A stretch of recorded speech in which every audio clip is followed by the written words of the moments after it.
This is 7 News. Tonight, exclusive, a Perth mum's battle for her deaf son, bullied for years. A violent ram raid in Perth's southern suburbs. The hidden costs of a supermarket price war. And back at Wanneroo, the V8 supercar driver who went close to death. From the studios of 7 Perth, Ardon and Susannah Carr.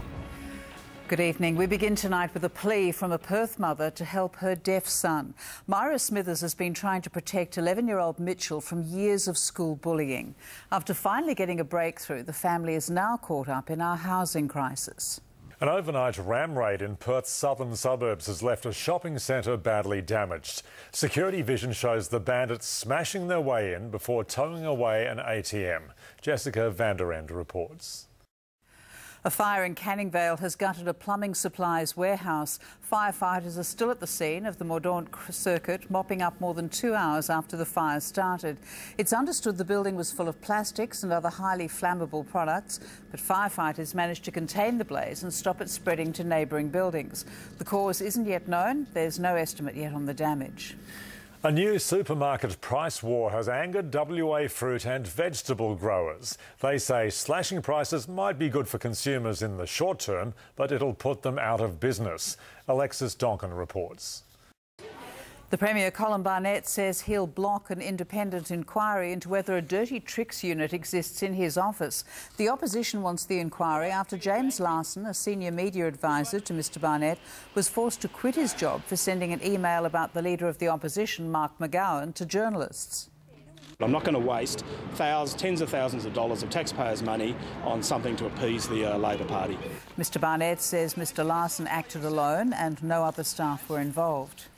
A Perth taxi driver accused of raping his young female passenger says she consented to sex. Today in court, the driver admitting having sex a number of times with the woman. Emmy Kabansky reports. The Premier says it's a project that's 100 years overdue, sinking the rail line that has separated Perth and Northbridge since the 1890s. The rail line has historically stopped Perth growing to the north. It has been a divide in our city. So it's an historic and probably the most significant central city improvement being made in Australia at present. The tunnel will run nearly 600 metres from the Horseshoe Bridge to the freeway, opening up 50,000 square metres of land above for redevelopment. The first trains will run through it in about 2 years' time. Above ground, there'll be a new city square similar to Melbourne's Federation Square, but 3 times bigger. A mix of shops, offices, apartments and even a hotel will cover the rest. The tunnel is phase 1 of the $610 million redevelopment, which also includes sinking the Perth bus station. There will not be a railway line or a bus moving in any way, shape or form to interfere with people moving from north to south. Grant Taylor, 7 News. And still to come on 7 News, a mother's plea for her dead daughter's ashes. And signs of stress in the Gillard government. Although Kevin Rudd parties on. And why women really are better at parking than men.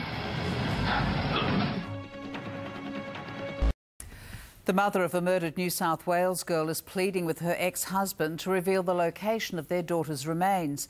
Adam Baker brought Zara's ashes back to Australia earlier this month after being deported from the United States, but his whereabouts are a mystery. Our next story will bring a smile to the face of female viewers. New research has found women are the superior sex when it comes to parking. A UK study analysed security video of nearly 500 drivers. It found women were slower at parking than men, but they're better at finding a space because most men drive too quickly through car parks. Female drivers are also better at reversing into spaces. Driving us into sport now and watch that parking next to Subat. That video from the Channel 7 car park. Speaking of crashes, one of the worst incidents in V8 history. Today, the man in the middle was back at Barbagallo. Remember this? Driver Carl Reindler does. We'll speak to him next.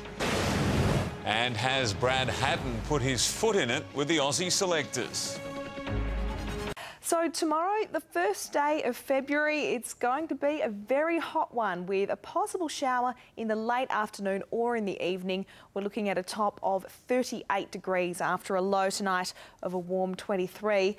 Then a shower or two and 33 on Thursday. Some patchy rain about on Friday and about 30 degrees. Then the weekend is looking mostly sunny, temperatures in the high 20s. And next week it'll warm up again. 35 by Tuesday. Before I go, happy 70th wedding anniversary to Jock and Ursi Olas from Careen. And that's all from me. It's time now for Oz Lotto. Nobody knows.